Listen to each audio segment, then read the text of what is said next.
Hello दोस्तों, welcome back to my channel. तो आज हम जाबो का जगदलपुर राजमहल। तो ये है बस्तर का क्या है मुख्यालय जगदलपुर। ये है माँ दंतेश्वरी की मंदिर। तो आज हम बस्तर दौरे में है संगीमन और मैं यहाँ दोनों हिंदी और छत्तीसगढ़ दोनों लैंग्वेज के प्रयोग कर हूँ। तो तुम देखो इस तरह से जो हमारे ये सामने चांदनी चौक फ्रंट कहलाता है और पीछे जो काकतीय वंश के जो राजा है महाराजा प्रवीर चंद भंदेव का ये महल का एंट्री गेट है। इस तरह से हम देखेंगे कि हम जब महल में एंट्री करते हैं तो जस्ट महल के एंट्री के जो हमारे लेफ्ट साइड में क्या है माँ दंतेश्वरी का मंदिर है और शाम के 4 बजे माँ दंतेश्वरी का गेट खुलता है। आप लोग जा सकते हैं। देखिए यहाँ पे कितना सुंदर भव्य मंदिर है दंतेश्वरी देवी का। अब हम यहाँ पे जो देखिए राजा का महल जो काकतीय वंश के जो डायनेस्टी के राजा है प्रवीर चंद भंजदेव का महल हम एंट्री कर रहे हैं।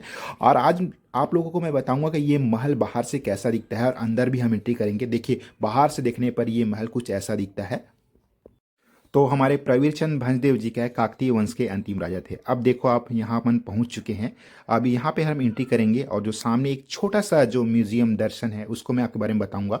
तो काकतीय वंश के जो ये राजा थे प्रवीर चंद भंजदेव ये सन क्या है 1965 में क्या है इनकी गोली लगने से राजमहल के सामने इनकी मृत्यु हो गई थी। तो ये राजा बहुत ही उदारशील राजा थे और बहुत अच्छा है। देखिए अब हम यहाँ पहुँच चुके हैं। यहाँ पर इनकी पूरी वंशावली राजाओं की जो क्या है यहाँ पे इनकी पोस्टर लगी हुई। देखिए अब मैं सामने की ओर जा रहा हूँ। यहाँ पे कमल चंद हो गया, भरत चंद हो गया और जो भी इनकी जो राजा हैं रानी प्रफुल्ल कुमारी देवी जो इनकी मम्मी है। अब मैं प्रवीर चंद भंडे की उनकी फोटो मैं आपको दिखाऊंगा। मैं एक टक देखते हुए यहाँ पे बहुत सारे जो इनके जो वंशज की क्या फोटो लगी हुई है और आप लोग भी देखिए। यहाँ पे राजा प्रवीर चंद के बाल्यकाल का फोटो है और ऊपर जैसी मैंने कैमरा घुमाया तो सामने देखिए ये महाराजा प्रवीर चंद भंजदेव की फोटो लगी हुई है।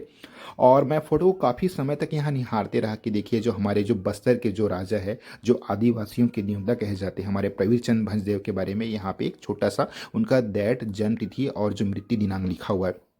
अब मैंने यहाँ पे कैमरा को घुमाया तो जो उस समय जो अंग्रेजों जो ब्रिटिश शासनकाल में यहाँ पे जो इनकी शादी की तस्वीर लगी हुई है और जो इनके राजा जो पूर्वज है उनकी भी यहाँ पे आप तस्वीर दे सकते हैं।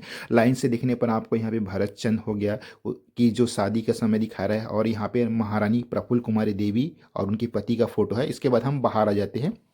तो ऐसा था कि छोटा सा जगह है और राजमहल बहुत चौड़ा है तो हमें अंदर ज़्यादा एंट्री देखा नहीं गया और हम सिर्फ बाहर से एक म्यूजियम रखा रहता है तो आप वहाँ जाके देख सकते हैं। तो इस तरह से जो लुक है वो बाहर से हमें राजमहल इस तरह से दिखाई देता है और आप लोग भी जाइए तो विजिट कीजिए।